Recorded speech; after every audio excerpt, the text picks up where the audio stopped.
everyone. I'm Sarah Camp-Milam. I work upstairs as the managing editor of the Southern Foodways Alliance, which is part of the Center for the Study of Southern Culture.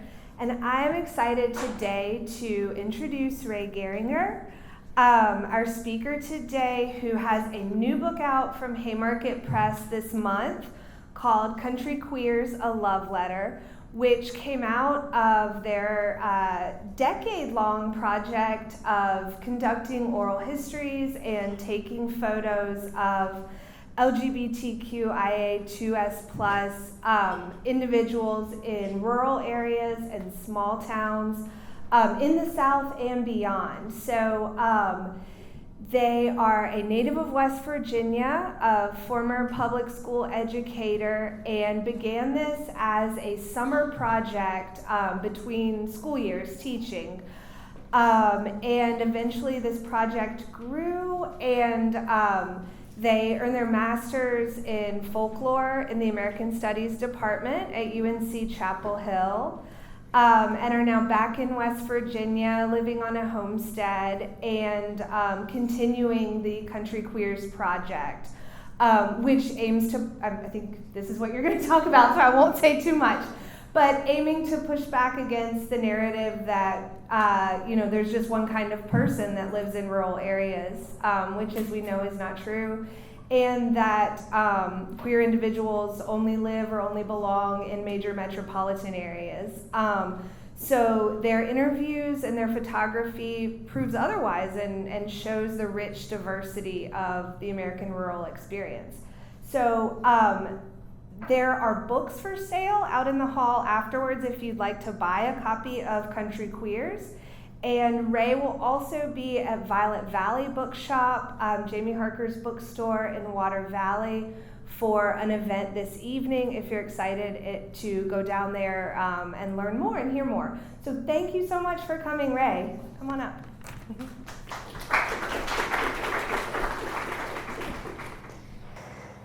Thank you. Thanks for that introduction. Thank you all for having me. Thanks so much to the Center for the Study of Southern Culture and to Afton, who's been my contact person for some weeks now and has helped me land and get comfortable here. And thank you all for coming. So I'll just start by saying I'm an introvert and a hermit, and I don't love public speaking, and it helps me to just tell you that at the beginning, and then I feel more relaxed. I'm also a pretty informal human in my oral history practice, in my public presentations. So hopefully this will be a fun and low-key hour together. I am gonna start by reading a little bit from the book. It came out last Tuesday.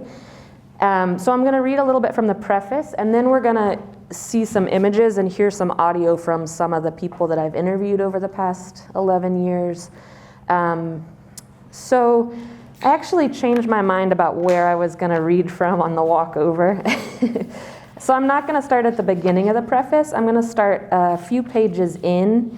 And I think what's important to know before this is that I started this project in 2013 with no formal training in oral history, in audio interviewing, in folklore, in anything. I started it because I had grown up in rural southern West Virginia at a time when I didn't know any out queer people in the state. And I left for college in Western Massachusetts in the early 2000s and quickly figured out that I was queer.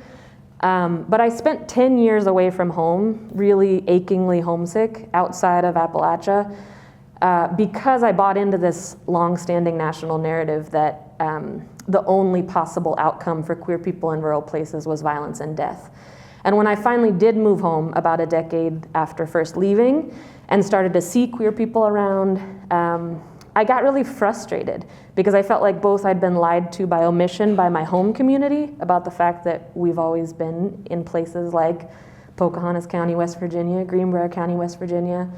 But I also felt like I'd been lied to by the sort of national queer narrative that the only possibility for a happy queer future existed in a coastal city. So, All right, I'm going to read a little bit. There's a whole lot more rural queer visibility today than there was in 2013. Back then, an online search for rural queer or small town gay came up almost empty. The only widely known rural queer stories were those of the brutal murder of Matthew Shepard and the horrifying rape and murder of Brandon Teena, made famous by the 1999 film Boys Don't Cry. The fictional film Brokeback Mountain was released in 2005, bringing a rural gay love story to the big screen, though again it centers gay, white, cisgender men, one of whom is murdered in the end. I'm 1,000% here for Butch gay cowboy stories, but until very recently, in literally every film featuring rural queer characters, one of them is killed in the end. I now know that there were already complex rural queer stories buried deep within gorgeous novels by so many Southern writers, including Randall Keenan, Fenton Johnson, and Dorothy Allison, but none of these novels made their way to a queer kid in Pocahontas County, West Virginia, circa 1998. Country queers emerged out of a desire to seek out stories of rural queerness that move beyond tales of violence and despair, as well as out of my personal need for connection born of isolation. In the more than 10 years since the first interview was recorded, Country Queers has evolved into a community-based multimedia oral history project. The project has grown from its humble beginnings as a handful of writings and transcripts on a blog to a collection of over 90 oral histories, a gallery exhibit, and a podcast. And now the original dream of a book has come true. But the journey to this point has been long and meandering. When I started Country Queers, I had no formal training in oral history or audio recording. I had 3 part-time jobs in 3 counties and barely enough income to make ends meet. But I had an abundance of curiosity and stubborn determination. The first interviews I recorded in the summer of 2013 were with friends I'd met through the Stay Together Appalachian Youth Project, a network of young people who are committed to supporting one another and making Appalachia a place where they can and want to stay. Stay was the space where I found the queer and political community I'd been missing. It was the network that provided me with the support and encouragement I needed to set out on this ambitious quest to document rural and small town LGBTQIA2S+ stories. Those first interviews were recorded at Stay's annual Summer Institute, which took place at the Highlander Research and Education Center, a historic popular education center and folk school in the mountains of East Tennessee. On paisley-patterned couches in dorm rooms, on wooden benches on the porch of the workshop center, I stiffly and awkwardly asked those first questions. I can still picture each of those early interviews, and I remember being more nervous than the people I was interviewing seemed to be. All these years and interviews later, I'm still amazed that it worked at all. I have learned so much from trying things, making mistakes and trying again. I have learned from countless conversations with trusted friends and mentors over the years, and also from conversations with journalists and academics whose approaches to this work I have strong reservations about. I have learned from books, lectures, articles, and films. But the most important lessons in how to do this work, ethically, humbly, and responsibly, have come from the people who've agreed to sit down and share some of their stories with me. To this day, every time I leave an interview, I am floored by the trust, generosity, and vulnerability that narrators offer to me. It feels like a gift each and every time, one that deserves fierce protection and respect. There is something deeply sacred to me about these intimate rural queer exchanges. People often ask me to summarize common themes of rural queer experiences that I've gleaned through this work. I hate that question, not because it's a bad one, but because rural and country are words that hold multitudes, full of complicated and often contradictory associations. I recently learned that the U.S. Census Bureau defines rural as, quote, all population, housing, and territory not included within an urban area, end quote. a category so amorphous it makes me laugh. LGBTQIA2S+ people are nothing if not experts at arguing over and pushing for the evolution of language, for new ways to name and describe ourselves. Part of what I love about the word queer is that it isn't a narrowing or restrictive container. It's a word big enough to hold so many different experiences that when I claim it for myself, I don't feel tightly boxed in by it. I love how similarly expansive country is, so much more than just a geographic descriptor. Strangely, I love too how loaded it is for so many of us. Country is a word weighed down by centuries of history around colonization, genocide, forced removal, enslavement, violence, agriculture, mineral rights, natural resource extraction, class, faith, music, migration, climate disaster, joy, resilience, pride, and so much more. I love how complicated it is, how messy even at times. I love that it can't be neatly tied up with a bow. Of course, I have opinions based on my own experiences about what feels like a small town versus a city. And if you catch me after a whiskey or two, you might hear me talk some shit. Apologies, it's in the book. But I know well that there are countless rural and small town queer and trans experiences very different from my own.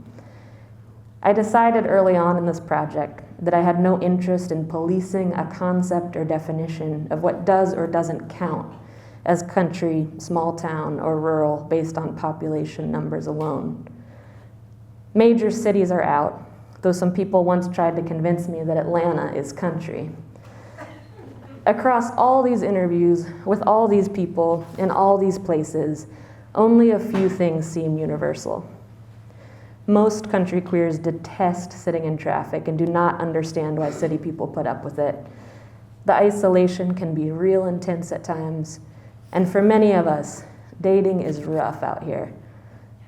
My hope is that the Country Queers Project has provided an antidote to the feelings of isolation so common among rural queer people, and that it has added nuance to the long-standing national narrative that positions metropolitan spaces as safe for queer and trans people and rural areas as unsafe.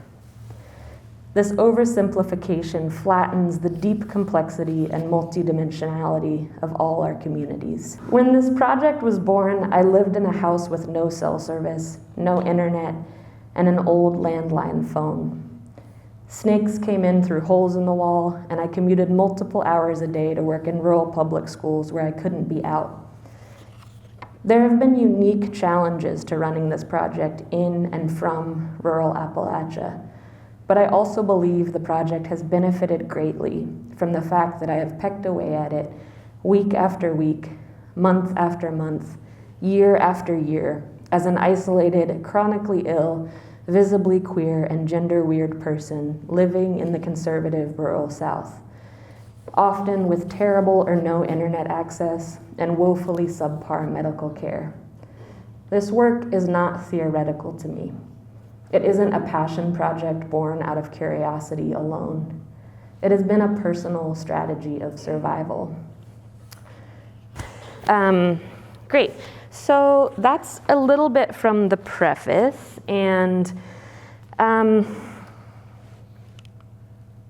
these are some sheep on my stepdad's farm in West Virginia where I grew up.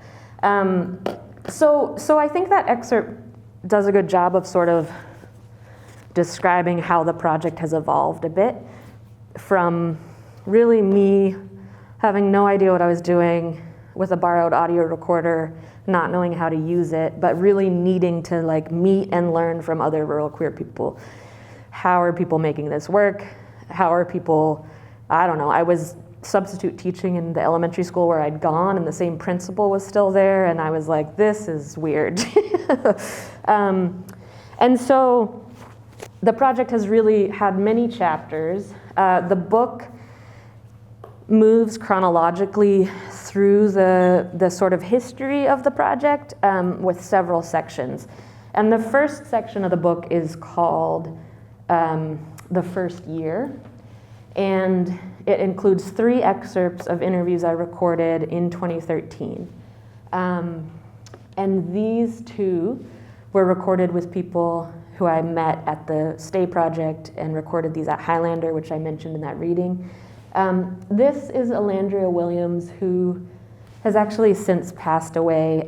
He was a founding member of the Stay Project, which was a really important network for me before I aged out 9 years ago, almost 10 years ago. But they were just an incredible organizer. They worked at Highlander for a long time. So this was maybe the 3rd or 4th interview I did. You'll notice the audio quality is pretty varied in these excerpts because I didn't know what I was doing. I would set a recorder down on the table with no headphones. So hopefully you can hear them all, but they'll be changing in terms of quality. I don't actually know if I identify as a country queer. Like, I don't actually, I mean,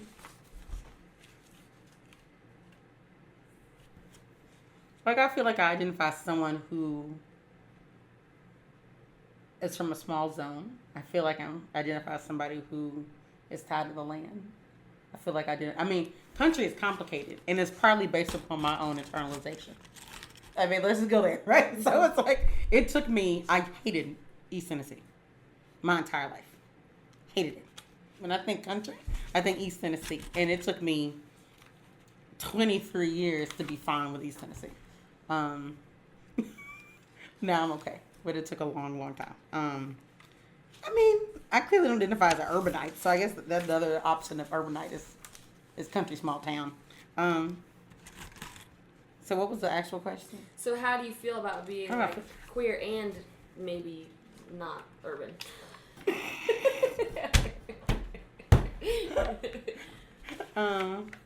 Here's actually, I realized how I feel. I feel like because of it, I'm able to straddle everything. And I'm just as comfortable going into the country bar and doing the thing and just having a good ass time as I am sitting at the football game, as I am being at the gay bar in the city. Like, all of it is fine. And I think that is what it means for me to be country queer. Is that, like, you can't leave your folk at the door. You can't act like you grew up with people that weren't like the people that are acting all kinds of crazy in all kinds of ways. And it's different. I mean, I go to New York all the time. And there is definitely a difference. I can't handle New York for so long that I'm like, I got to go. And what being queer means in New York is not what it means for me. Okay, so that's a bit from E. So Alandria's interview is actually featured in the podcast, so more of their story is accessible in that format. This is my good friend Sam Gleaves, who I met through the Stay Project. I like to call him the sweetest singing country queer alive. He grew up in Wytheville, Virginia, which is not too far from where I live in southern West Virginia. And he was a student at Berea College at the time. He now actually teaches the traditional music program there at Berea College many years later. So this is an excerpt from our interview. So, when do you feel the most proud to be queer? Most proud? Or maybe even just the most comfortable or the most, I guess, proud.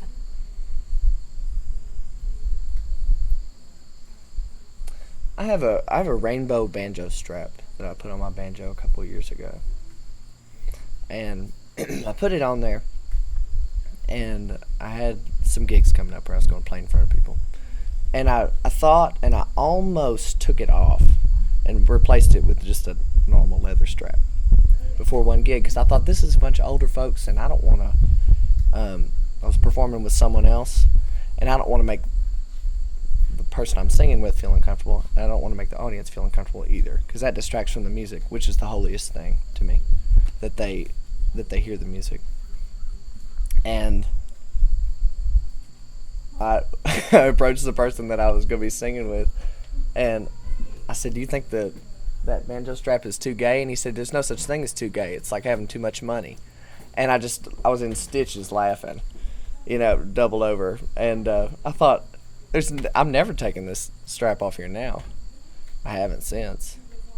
So I feel most proud to be a country queer in a way when I put my rainbow banjo strap on and I go sing in front of people, because I get to present my culture and the thing that I think is most beautiful about it in our music, our songs, and also in a sneaky way reveal something else about my culture, that there have always been queer people where I'm from and all over the world. So just that being able to bring it across that subtle realization to people. Okay, that's Sweet Sam. He also is featured in the podcast, and he wrote the theme song for the podcast and donated that. So if you listen to season 1, there's a song with banjo that's Sam. After that first year, I probably recorded maybe 7 interviews over the course of 2013. And I was working in rural public schools, and I kind of had caught the bug. I didn't really know what I was doing, but I couldn't stop thinking about these interviews. I was living in this house with no internet, and I would transcribe the interviews, just slowly in the evenings with the wood fire and post them on this blog. And I kind of had this pipe dream, what if I could get people to donate so I could take a road trip and go interview people? And I didn't think it would work, but I did a Kickstarter in the spring of 2014, and it did work. And so that summer, when I was off from working in the schools, I took a road trip and I drove, I don't recommend this, by the way, but I drove 7,000 miles in a month in a old Subaru Forester with a very high mileage, and I had a paper atlas and a flip phone, and I interviewed 30 people in 30 days, and it was incredible and so exhausting. But I met just incredible people. I came through southern Mississippi, did 2 interviews there. Somebody in Hattiesburg and somebody in Carriere. And then I did Texas, New Mexico, Colorado, Oklahoma, and Kansas. So this is Cameron and John. Cameron is on that side in the front. John's in the back. And you'll hear both of them talking. And often when I interview couples, one of them is really into it and is who invited me to their house, and the other one is kind of what are we doing? Who is the stranger? Why are we I don't care. And so for this interview, Cameron is the one who was excited and invited me, and John in the back was everything's fine. I don't want to talk about being gay. I need to go see the horses. So, but I love this little excerpt. So I know you guys met 14 years ago, right? Mm-hmm. So where did you meet? How did you meet? I used to drive a truck. I bought my own truck. I've always managed trucking companies. One of my goals has always been to go to every state. And I've been to 47 now. This is Junior, my dog out there, but the one that he's the junior of was with me, so he's played both oceans and everything else. Oh. But one time I was going from Kansas City to Minneapolis, which isn't a very long trip, but I had 5 days to do it. So I went to Omaha and it sucked, and that was a Thursday night, and I went to Des Moines and on a Friday night and met him there at the bar. Yeah, we were at a club, which I wasn't even going to go to the club, but then my friends begged me into it, so because I was just tired. But I went, and then somebody else you were with introduced us, and that was it. And then the next night I saw him, and I went up to Minneapolis, and within a few weeks I sold my semi and moved out. Wow. I love that story because I feel like it's the gay male semi-truck driver version of a lesbian U-Haul story, and I just think it's a really sweet country queers love story. I will say, in terms of I think in many ways being self-taught or really taught by narrators, I started to realize that some people really didn't have any interest in talking about gender and sexuality, and they wanted to talk about other things like their community, their farm, their family, their relationship to the land where they lived. And I think in the beginning, because I didn't really know what I was doing, I thought I need to ask everyone all the same questions. That's what I imagined an oral historian did. And as the project went on and I got more comfortable, I started to just like follow the lead of whoever I was talking to and really go wherever the conversation wanted to go.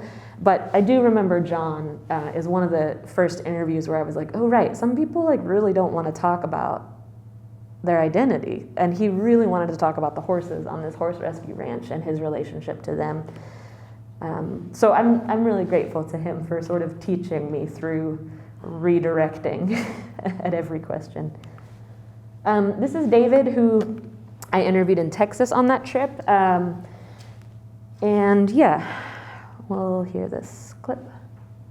So I was open in high school, but it was a small town that I lived in, and so no one ever wanted to say anything to my mother about it. So I was open in public, but not in private, which is very different dynamic for some people. And then one day my mom asked me if I was gay. It was on Halloween of like 2005. She asked me if I was gay, and I had promised myself that I would always be honest if she asked me. If she had the nerve to ask me the question, I had the nerve to answer honestly. And so she asked me, and at first she said, "Are you gay?" And I was like, yes, I'm always happy. And then she was like, "That's not the question I'm asking you." And the next question was, "Are you a homosexual? Do you like having sex with men?" And my answer was like, "Yes, I do." And she told me I had 60 seconds to get my shoes on and get out of the house. And How old were you? I was 17 at the time. And she said, "You have 60 seconds to get out of the house. And if you don't, I'm going to hit you with this baseball bat." And she went and got a baseball bat. So there wasn't any option of staying at home. So I left and walked. And I have never felt freer than I did that very moment that I walked out of that house and felt completely free and honest with myself. And I made a promise to myself that day walking to the gas station that I would never hide who I am for anyone ever again. And I've stayed true to that. Like I'm very honest and open about who I am and what I do and what I believe in. And my mother and I had a horrible relationship after that. Like for 6 months we hated each other and were just argumentative with each other and fighting all the time. And I didn't live with her anymore and was living with whoever I could live with and that kind of thing. Almost didn't graduate high school and finally graduated and got all that stuff done, got done with school, got out of there, and then went to college and left. And it was pretty rough time that year. Like, was pretty rough dealing with all of that. And my mom finally has come around, and now it's not even an issue at all. So where you stayed? You just hopped around? I just hopped around houses, stayed with my uncle sometimes, or my grandparents, or other people, my dad's. Just kind of hopped around. And so how long, like, what was the process like of your mom sort of coming around? Did she just do it on her own? Did you guys have a lot of like tense arguments? How did that happen? She just kind of started coming along on her own. I think started realizing that the things that were being taught at church weren't necessarily what she agreed with or how she felt. And it's real funny. Like recently, I asked her about that and how she felt and that day, and did she hate me? Did she have hate in her heart, or was it anger? And she said it was neither of them. It was disappointment. And this is the first time that I've ever asked her how she felt about it. And to hear that it was disappointment and it wasn't anger and it wasn't hate, it was just driven by religious fanatics that said she needed to do whatever she had to get her son out, to protect her other children. And so it was growing, and like her realizing that I'm still the same person, it just doesn't matter anymore. And two, she's just relaxed a lot in life. Realized that she doesn't need to take things so hard and so personal. Yeah. Okay. There's a lot of things I love from David's interview, and I learned a lot from talking with him. He one of the things I think about a lot with his interview is that I'm not a numbers person, so I can never remember the statistics, but the percentage of like homeless, houseless youth and young adults who are queer or trans is drastically higher than those who are not queer or trans. And I think about David's story a lot every time I see those statistics.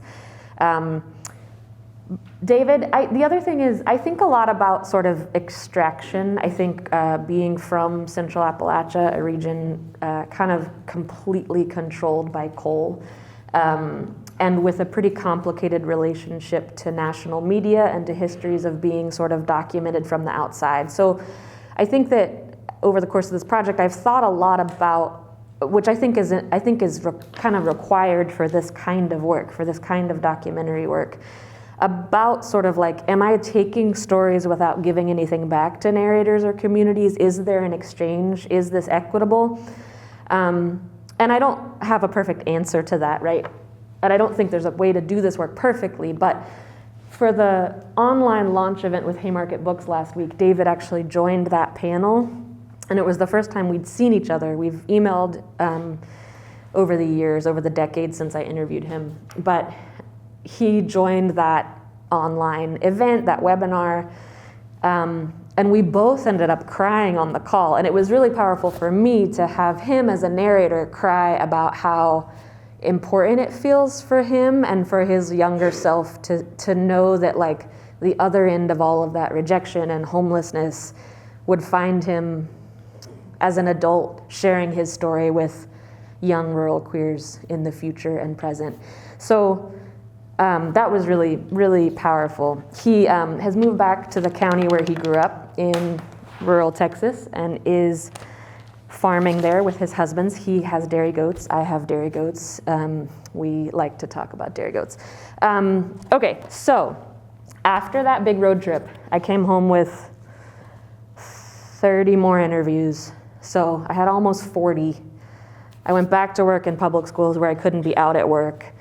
I was trying to build this sort of project about the need for rural queer visibility while sort of having to hide in my professional life at home.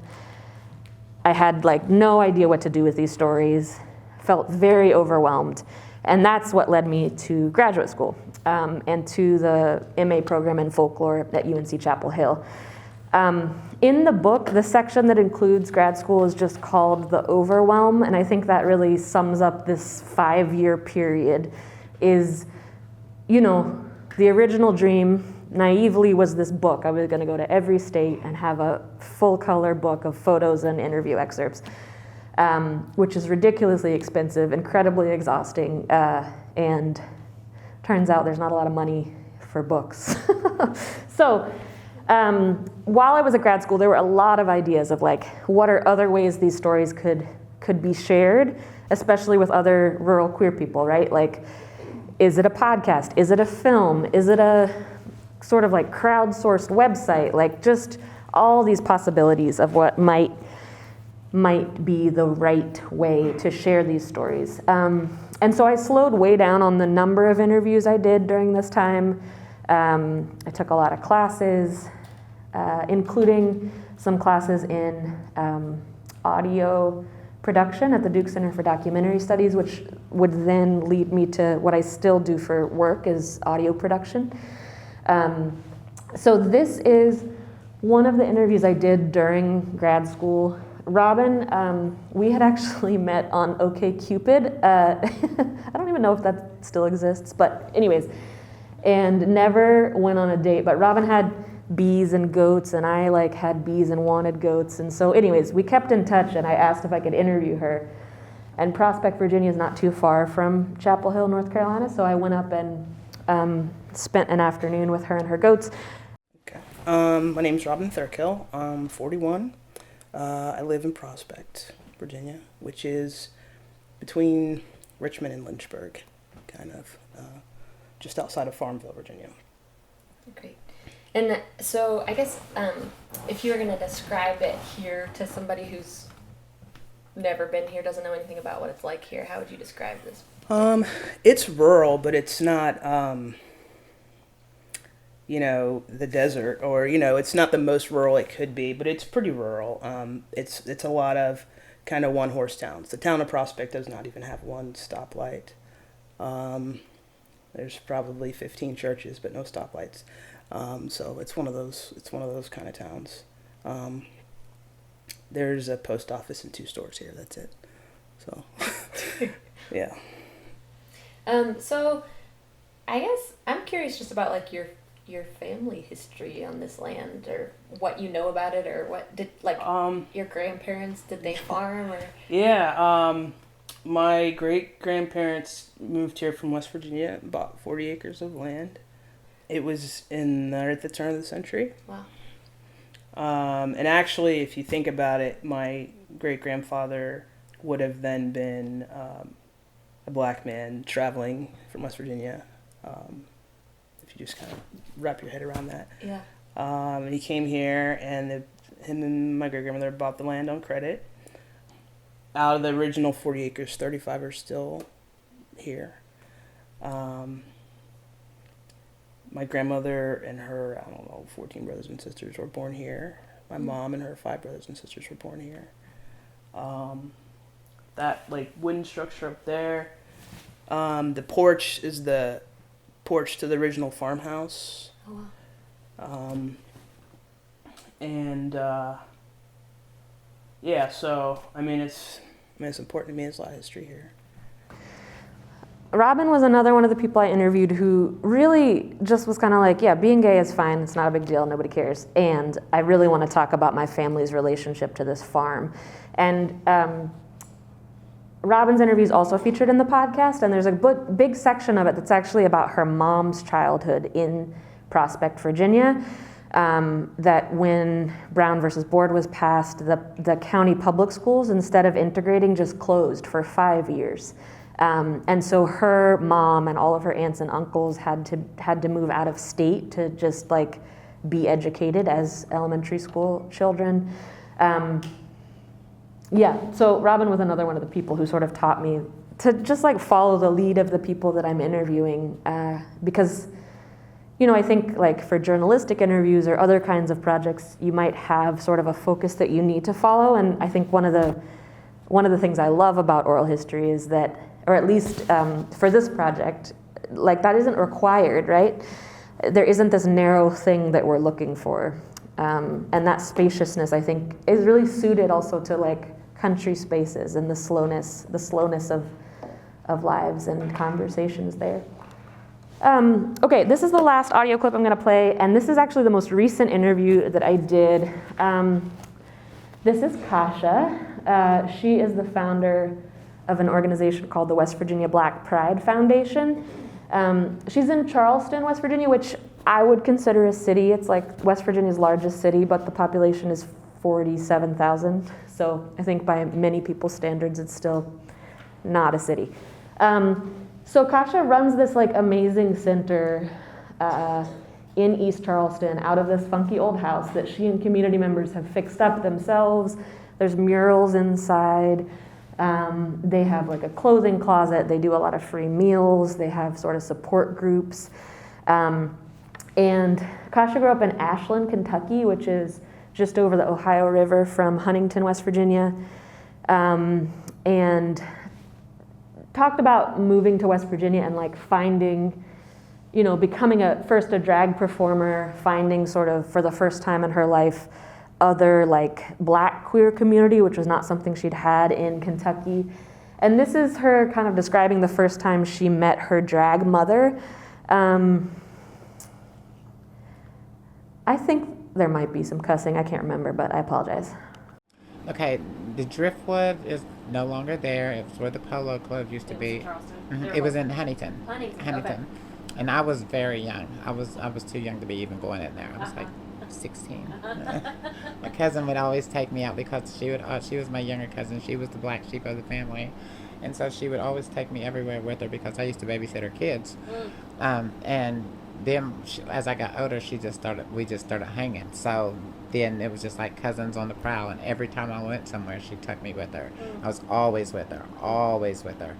And she took you to gay bars before you were out. Yeah, she took me to gay bars before I was out. Did she know, you think? Yeah, she knew. Yeah. She knew. She was like, come on. Yeah, she knew. She knew I had so much fun and all the Yeah. people were loving me and all the attention that I got when I walked in the thing. But I was still dark and I was black, so I didn't get that very much attention. People didn't never really think I was attractive or anything like that. I was always, the darker I was, the uglier I was to most people. So I've had it wasn't always rainbows and sunshine. And then like I said, I moved up here. Okay, so then back to tracks, and the first time you saw your drag mother, and you didn't think, you were like... No, she is not a guy. And then it's like, no, she is a guy. And then she came and introduced herself to me. Her name is Alexis. And she said, oh, you can dance. Because I was out there on the stage, out there on the dance floor dancing. And she's like, oh, who is this bitch out here dancing, tearing up the stage? And so and I knew that because I knew how to grab people's attention. That's one thing I did know. And so I was like, I'm going to dance out here because I know they're going to think I'm the shit because I can dance. But then she can dance too. So I was like, oh, shit, well, she can really dance. So I was like, okay, well, fuck it. So then she was like, well, you're going to be my drag daughter because I guess she never seen anybody like me and I never seen anybody like her. You'd seen drag before. It was just something about her that you didn't think? I seen drag before, but it was all white. And when I seen drag before, it scared me because I don't like clowns.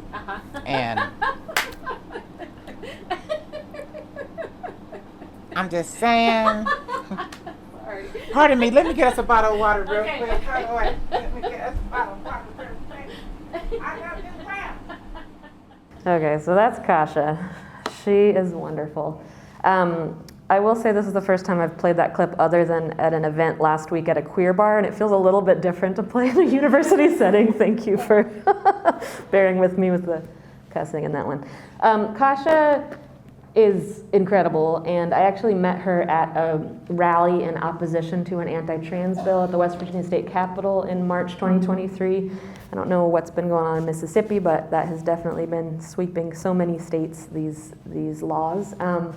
And she is working on creating like a wellness center in West Virginia for her community, kind of a retreat center out in the country. Okay, so like I said, in that grad school era, the overwhelm section of the book, all these questions about how best to present these. And really what ended up happening is that just like what felt the most possible at certain times is what happened. And I think that's because this project has not been sort of university-based. It's not been well or sometimes at all funded. It's been a project that I've worked on outside of full-time work in school.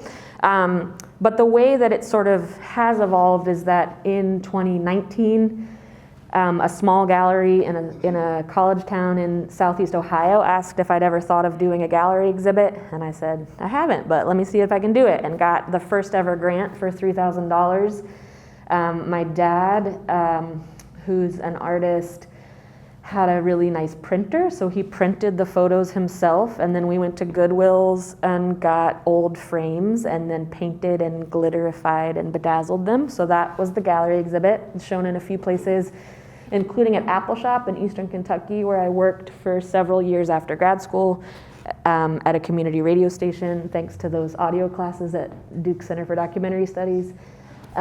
We had a live event there at Apple Shop with a drag show, and that's Sam Gleaves, who you heard earlier, playing. And then the podcast launched in 2020, and it wasn't because I decided that was like the right format as much as I felt a lot of pressure after all these years of gathering stories to make them accessible, especially to other rural queer people.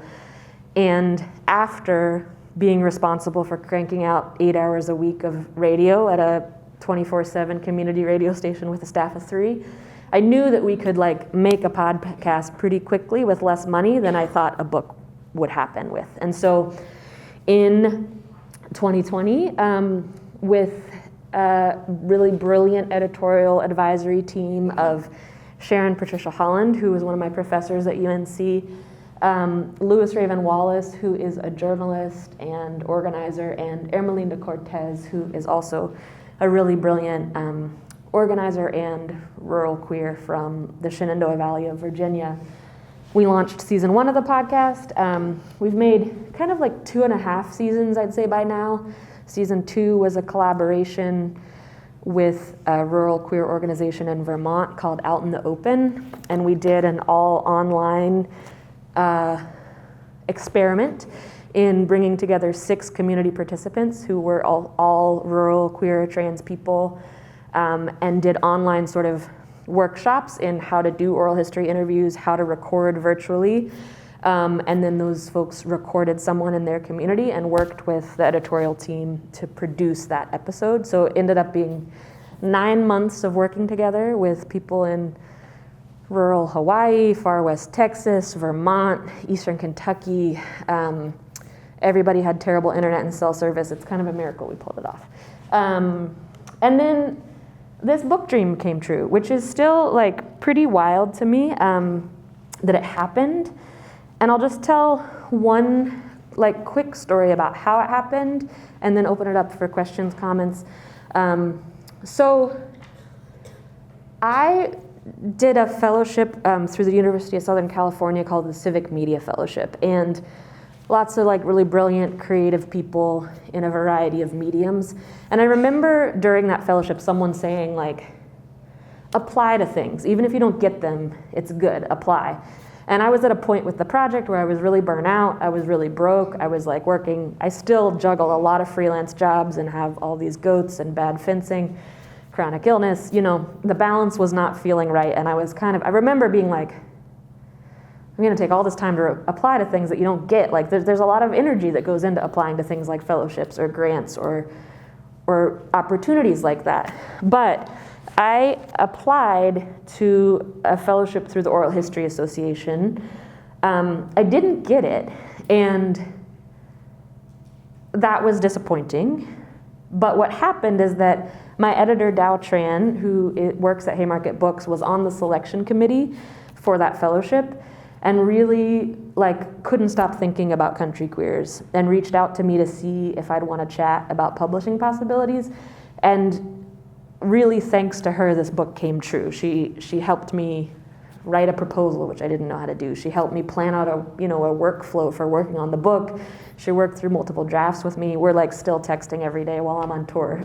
So that I know is unique. I know that I got I call her the fairy godmother. I know that's not a normal editor, but it did make me think back to when people say like, keep trying, keep applying to things, keep like going with these dreams, you know? So it is a full color book. There's photos, there's scanned feathers and snake skins and rocks and bolo ties, and there are excerpts from 22 interviews from all over. So really quick, just search Country Queers and you'll find us. There's a podcast, there's a website, there's social media. The book is out from Haymarket Books. I guess it's also for sale here in the lobby. And then just lastly, while I'm on this book tour, right before leaving, Central Appalachia got hit so hard by this hurricane, and this is not the first time that the mountains have flooded in a really horrific way.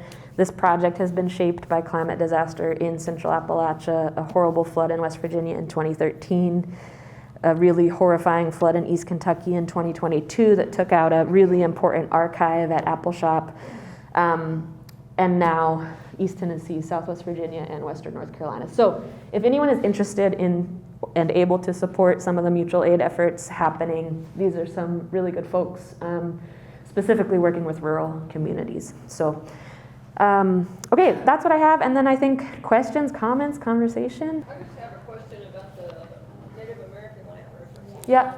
Yeah. So I think that there's more in the book that makes that make sense, and those are actually the images from the book, so the layout of the book. But basically, over the course of the 11 years of the project, I think conversations about rural spaces have shifted a lot, both in sort of like some of the political spaces I'm in, but also nationally. And so I think that in the beginning of the project, I wasn't thinking about rural space in this broader context of a longer history. And so we really wanted to, in the book and in the podcast, we started to do this, to really try to think about the like indigenous lands that narrators were on, but also to not want to sort of editorialize people's interviews, right? So not to want to like put my opinion about how we should or shouldn't be talking about people's homes who are interviewed. And so we started that with the podcast of like researching, finding indigenous names and editing that in, and wanted to continue that in the book. So yeah, we did our best to research lands. That wasn't generally something that people who shared their stories provided, but it was something that with the podcast team and then also sort of the editorial team at Haymarket, we really wanted to include in the book. I think that was very poignant. I see a hand in the back, yeah. So did your definition of queer change as you were doing these interviews? Oh yeah, did my definition of queer change as I was doing these interviews? I think not, because I really think of queer as a very broad category to catch all sorts of identities. So I don't think that has shifted for me, but I will say that, you know, as I'm sure many of you know, the word queer is contested even within LGBTQIA2S+ communities. And so I definitely have found that I will actually always ask people at the beginning of interviews, like, what words do you use to describe yourself? Like, I'm gonna use queer, this is why, but if you don't like that word, I'll stop. And also I wanna know how you want to be referred to. And so I definitely have found that many of the people that I interviewed, especially, 11 years ago, who were over 60, or maybe 70, really didn't like that word. And I had to, especially with some of the elders, I had to really talk to them, and they had to get to know me before they would agree to do an interview because of how negative that word sort of landed for them. So yeah, I don't know that my sense of the word has changed, but it's definitely been an ongoing conversation with people. Yeah. Great. Yeah. Thank you all for coming.